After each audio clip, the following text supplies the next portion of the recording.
Residents of Mayfield, Kentucky, they might be without power, heat, and electricity for several more weeks. The destruction of the town's vital infrastructure comes at a time where temperatures do dip below freezing later this week. And as the town cleans up and rebuilds, residents are sharing some harrowing stories of survival.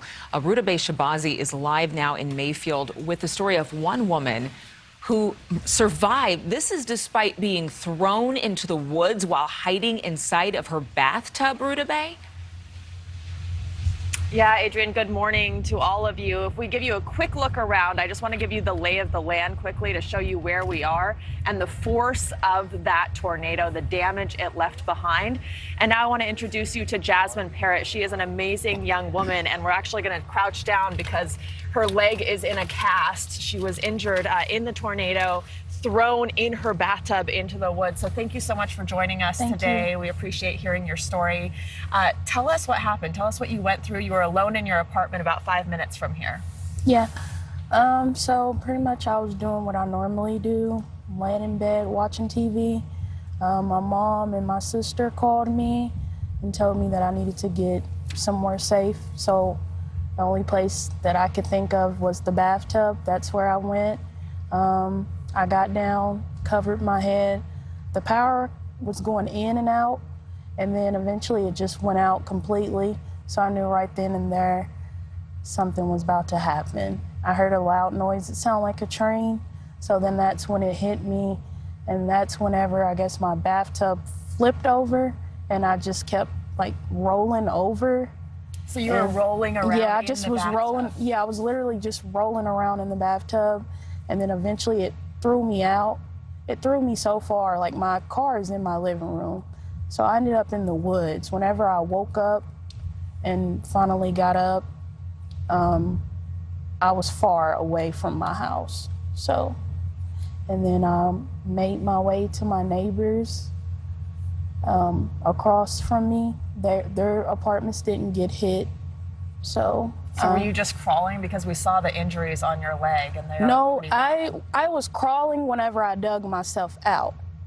And somehow my phone lit up, so I grabbed my phone, and then I kind of like sat there for a minute because I was like, is this real? Like, where am I? I had so much debris and stuff in my eyes, like they were covered, I could barely see.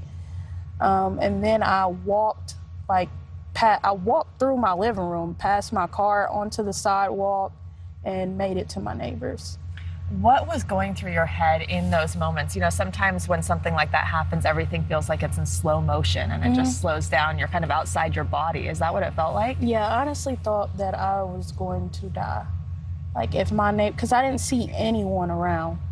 Like I didn't see, it was so dark. There was no one around. I heard someone scream for help, but I'm pretty sure she was buried under the stuff, like kind of down there where I was. I couldn't get to her. So I seen that the neighbors across from me, like our building, it's completely gone. Theirs is still standing. So I just made my way over there and I knocked on the door. One lady, she didn't come to the door because she wasn't home. So finally the other neighbor, she let me in and she was like, oh my gosh, are you okay? And she seen that I was bleeding because I didn't even know I was bleeding. Until you must have been in shock. Yeah, I think I was. I'm pretty sure I was. I was losing a lot of blood. And how are you doing right now? I really haven't slept in a few days. Every noise that I hear, it scares me. I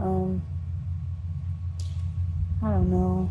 Well, we are so sorry for what you went through, and I'm so happy to see you here, that you are alive and well. You have staples in your hand, you have a cast on your foot, stitches in your face, it looks like. Yeah. We really appreciate you taking the time. I know it's not easy.